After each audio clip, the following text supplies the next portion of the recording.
दर्शक महानुभावहरु नमस्कार। जनधारणा खबरको युट्युब च्यानलमा यहाँहरूलाई स्वागत गर्न चाहन्छु। म निमकान्त पाण्डे। आज 2079 मङ्सिर 17 गते रवि लामिछाने नेतृत्वको राष्ट्रिय स्वतन्त्र पार्टीलाई दर्ता खारेज नै गर्ने प्रक्रियामा गठबन्धन सरकार अगाडि बढ्न थालेको संकेत मिलिरहेको छ। पानीको फोका भन्दै गर्दा नेताहरूले यसलाई वास्तवमै पानीको फोका बनाउने प्रयास गरिरहेका छन्। 7 जना प्रत्यक्ष रूपमा निर्वाचित सांसदहरूको हैसियतमाथि प्रश्न उठाउने काम हुन थालेको छ।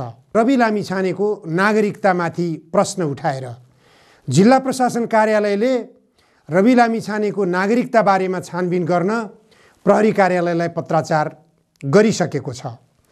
पत्राचार गरिसकेपछि अब हुने के हो त?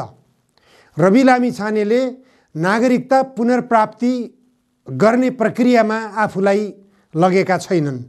अमेरिकामा कामको सिलसिलामा पुगेर त्यहाँको सुविधा प्राप्त गर्नको निम्ति रवि लामिछानेले अमेरिकाको पासपोर्ट प्राप्त गरे, अमेरिकाको नागरिकता प्राप्त गरे अथवा अमेरिकाको पीआर प्राप्त गरे। त्यहाँको सुविधा प्राप्त गर्नको निम्ति त्यहाँ बसेर जे गर्नुपर्ने हो त्यो गरे। तर अमेरिकामा जुनसुकै किसिमको प्राप्ति गर्नको निम्ति, चाहे नागरिकता प्राप्त होस्, चाहे पीआर प्राप्त होस्, चाहे पासपोर्ट प्राप्त होस्, जुनसुकै सुविधा प्राप्त गर्नको निम्ति पनि अन्य देशको नागरिकको निम्ति सुविधा छ। आफ्नो देशको नागरिकता उसले त्याग्नुपर्ने आवश्यकता छैन। त्यस मानेमा अमेरिकाको निम्ति रवि लामिछानेले नेपालको नागरिकता परित्याग गरेका छैनन्। तर नेपालको कानुनले के व्यवस्था गरेको छ त भनेपछि कुनै पनि नेपाली नागरिकले बाहिर मुलुकको नागरिकता प्राप्त गर्ने भयो अथवा बाहिर मुलुकको राहदानी पासपोर्ट प्राप्त गर्ने भयो भनेदेखि नेपालको नागरिकता परित्याग गर्नुपर्ने छ भन्ने प्रावधान राखेको छ। यसरी 80 लाखको संख्यामा वैदेशिक रोजगारीमा गएका नेपाली नागरिकहरूको निम्ति यदि ती नागरिकहरूले सम्बन्धित आफूले काम गरिरहेको देशमा नागरिकता प्राप्त गर्न चाहन्छन् र त्यहाँको सुविधा प्राप्त गर्नको निम्ति नागरिकता प्राप्त गर्न बाध्य हुन्छन् भने उनीहरू नेपालको नागरिकताबाट वञ्चित हुनुपर्ने प्रावधान नेपालको कानुनले, नेपालको संविधानले गरेको छ। न त देशभित्र रोजगारी सृजना गर्छ यो देशको सरकारले, न त बाहिरी मुलुकमा काम गर्न गएका नेपाली नागरिकहरूलाई तिम्रो नेपालको नागरिकता सुरक्षित छ है भनेर सन्देश नै दिन सकिरहेको छ। बाहिर काम गर्न जान बाध्य बनाउँछ। बाहिर काम गर्न गइसकेपछि सम्बन्धित मुलुकको सुविधा प्राप्त गर्न जसलाई पनि आवश्यकता हुन्छ त्यो सुविधा प्राप्त गर्नको निम्ति त्यहाँको नागरिकता प्राप्त गर्ने प्रक्रियामा प्रवेश गर्नुपर्ने बाध्यता हुन्छ। तर उसले नेपालको नागरिकता परित्याग गर्नै पर्ने बाध्यात्मक परिस्थिति सृजना गरिएको छ। यस्तै बाध्यात्मक परिस्थितिको सृजना रवि लामिछानेको हकमा पनि गरियो। रवि लामिछाने 2018 मा नेपाल फर्किसकेपछि उनले नेपालमा म फर्केँ, म नेपालको नागरिक भएँ, मैले अमेरिकाको नागरिकता परित्याग गरेँ भनेर घोषणा गरे।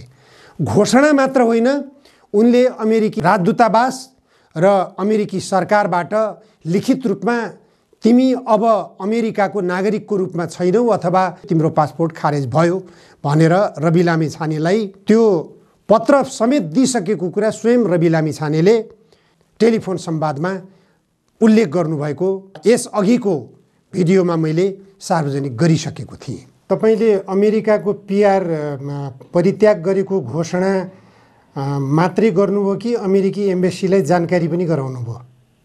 जानकारी गराएर फाइल गरेर पैसा तिरेर स्टेट डिपार्टमेन्टले अप्रुभ गरेर पठाएको छ। अप्रुभ पनि आइसकेको छ। स्टेट डिपार्टमेन्टले भित्रमा जान्छ, गइसकेपछि फारम भर्नुपर्छ पैसा तिरेर, फी तिरेर। त्यसरी मैले छोडेँ भनेर मात्र पुग्दैन, गरेर पठाएर स्टेट डिपार्टमेन्टले अप्रुभ गरेछ। ल भयो तेरो हामीले लियौँ फिर्ता तेरो भनेर भनेको छ। गृह मन्त्रालयलाई खबर गरेँ, अध्यागमनलाई खबर गरेँ, अध्यागमनले सबैलाई खबर गरेँ। ल प्रेस काउन्सिलले त ल धन्यवाद दानी पाइस, ल राम्रो छ काम गर्नु भनेर भनेको छ।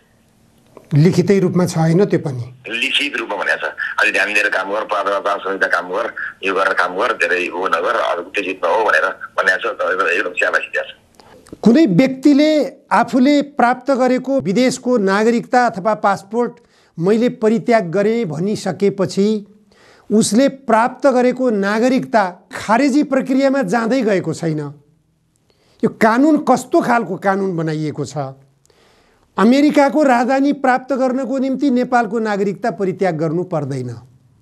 कमसेकम वैदेशिक सम्बन्धलाई ख्याल गर्ने हो भनेदेखि अमेरिकाले के प्रावधान राखेको छ, भारतले के प्रावधान राखेको छ नेपालसँगको सम्बन्धमा, त्यो प्रावधान हामीले राख्न सक्छौँ कि सक्दैनौँ, त्यसतर्फ सोच्नुपर्ने कुरा हो कि होइन।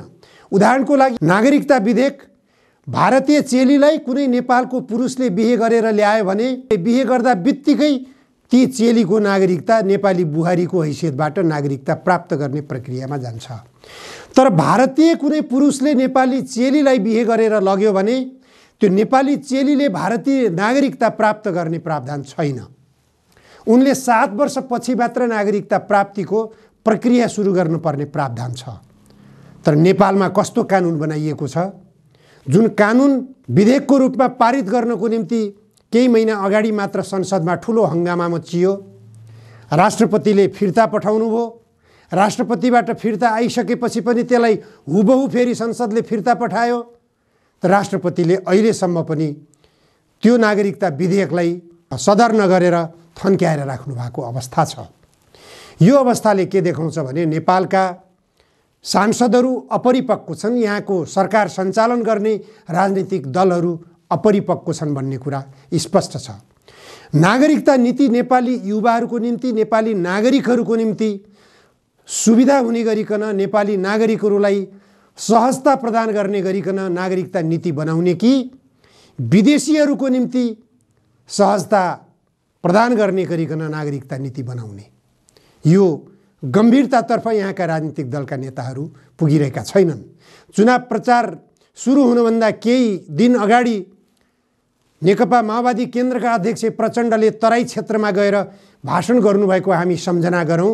उहाँले भन्नुभएको थियो, अहिले हामीले संसदबाट पास गरेको नागरिकता विधेयकले तराई क्षेत्रका 5 लाख युवाहरूलाई नागरिकता प्राप्त गर्ने बाटो खोलिदिएको छ। ती कस्ता युवाहरू थिए? ती जन्मसिद्ध नागरिकता प्राप्त गरेका भारतीय नागरिकका सन्तानहरू थिए।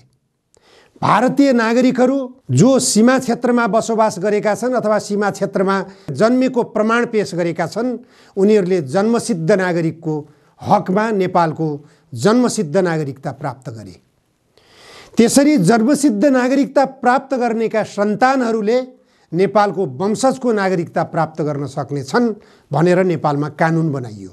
नेपाली युवाहरूलाई विदेशी नागरिकता प्राप्त गरेपछि नेपालको नागरिकता परित्याग गर्नुपर्ने बाध्यता बनाइयो। अनि त्यही जन्मसिद्ध नागरिकता प्राप्त गरेको व्यक्तिको सन्तानले वंशजको नागरिकता प्राप्त गर्ने भयो। त्यही प्रावधान अन्तर्गत प्रचण्डले घोषणा गर्नुभएको थियो 5 लाख युवाहरूले नेपाली नागरिकता पाउँदैछन्, नागरिकताबाट वञ्चित युवाहरू भनेर प्रचण्डले खुलासा गर्नुभएको थियो। नागरिकताबाट वञ्चित को हुन्? निर्वाचन आयोगमा रवि लामिछानेको पुरानो नागरिकताको प्रमाणपत्र पेश गरेर निर्वाचन आयोगमा राष्ट्रिय स्वतन्त्र पार्टी नामको पार्टी दर्ता गरिएको छ। रवि लामिछानेको पुरानो नागरिकता प्रमाणपत्र प्रयोग गरेर राष्ट्रिय स्वतन्त्र पार्टी नामको जो पार्टी दर्ता गरिएको छ त्यो पार्टीलाई नै खारेज गर्न खोजिएको हो। यदि नागरिकतामाथि प्रश्न उठ्यो भने निश्चित रूपमा त्यो पार्टी निर्वाचन आयोगमा जुन दर्ता गरिएको थियो त्यो पार्टी खारेज हुने अवस्था सृजना हुन्छ। के त्यही बाटोमा जान खोजेको गठबन्धन सरकार? प्रश्न गम्भीर रूपमा खडा भएको छ। जुन पार्टीले 7 वटा प्रत्यक्ष सांसदहरूमा विजय हासिल गरिसकेको छ, जुन पार्टीले समानुपातिकमा आफ्नो राष्ट्रिय हैसियत प्राप्त गरिसकेको छ, त्यो पार्टीलाई दर्ता खारेजको प्रक्रियामा यदि लगियो भने देश कहाँ जाने हो? देश मुठभेडमा जान्छ कि जाँदैन? देशलाई मुठभेडतर्फ खचेट्न खोजिएको छ कि छैन? यसबाट पनि स्पष्ट हुन्छ। कुनै पनि नेपाली युवाले विदेशमा त्यहाँको देशको सुविधा प्राप्त गरोस् भन्ने सवालमा सरकार संवेदनशील बन्ने कि नबन्ने, नेपाल सरकार ती युवाहरूको निम्ति सहजकर्ताको भूमिकामा प्रस्तुत हुने कि नहुने, केही दिन अघि साउदी अरबमा एकजना नेपाली युवालाई मृत्युदण्डको सजाय दिइयो। उनको मृत्युदण्डको सजाय बारेमा यो देशका परराष्ट्र मन्त्री नारायण खड्काजीले मुख खोल्नु भएन। ती नागरिकलाई साउदी अरबमा मृत्युदण्ड दिइयो। उनको जीवन रक्षाको निम्ति यो देशको परराष्ट्र मन्त्री र उनै साउदी अरबमा मृत्युदण्ड पाएका नागरिकका जिल्लाका बासिन्दा नेपाली काङ्ग्रेसका नेता यो देशका परराष्ट्र मन्त्रीले न त उसको जीवन रक्षाको निम्ति कुनै आवाज उठाए न त पहल गरे। अवस्था यस्तो छ। नेपाली युवाहरूलाई वैदेशिक रोजगारीमा जानै नपर्ने परिस्थितिको सृजना देशभित्र गरौँ न। रोजगारीको सृजना गरौँ न। गर्नुपर्ने त्यो हो नि। राजनीतिक दलका नेताहरूले, हाम्रो देशको सरकारले, मै हुँ भन्ने यो देशका राजनीतिक नेताहरूले ठुलो परिवर्तन ल्यायौँ भनेर भन्नुहुन्छ। नेपाली युवाहरूलाई रोजगारी सृजना समेत गर्न सक्नु भएको छैन। तपाईँहरूले के परिवर्तन ल्याउनु भयो? रोजगारी सृजना गर्ने प्रस्थान बिन्दु कता हो? त्यो प्रस्थान बिन्दुलाई पछ्याउन समेत सकिराख्नु भएको छैन तपाईँहरूले। त्यो प्रस्थान बिन्दुमा पुग्ने कुरा त धेरै टाढाको कुरा भयो। पछ्याउन सक्नु भएको छैन। कता हो? उद्योगहरू स्थापना गर्नु पर्दैन? उद्योगहरू कसरी स्थापना गर्ने त्यसको निम्ति योजना खोइ तपाईँहरूसँग? तपाईँहरूसँग योजना कहाँ पुगिरहेको छ?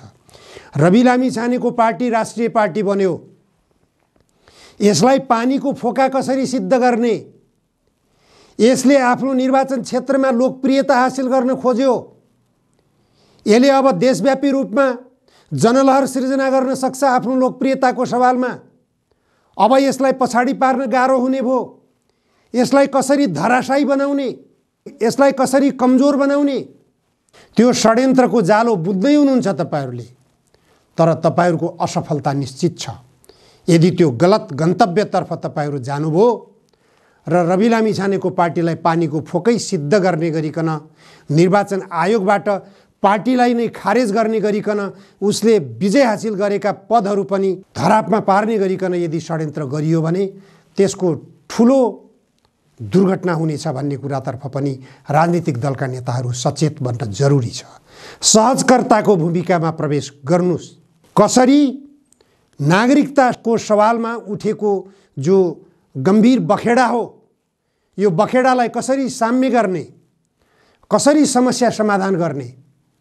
नेपाली नागरिकले विदेशी नागरिकता प्राप्त गरिसकेपछि स्वदेश फर्किँदा बित्तिकै अथवा विदेशको नागरिकता परित्याग गर्दा बित्तिकै उसले पहिले नै प्राप्त गरेको नागरिकताको निरन्तरता हुनेछ भनेर कानुन बनाउन सकिँदैन किन? यस्तो कानुन बनाउँदा के बिग्रिन्छ?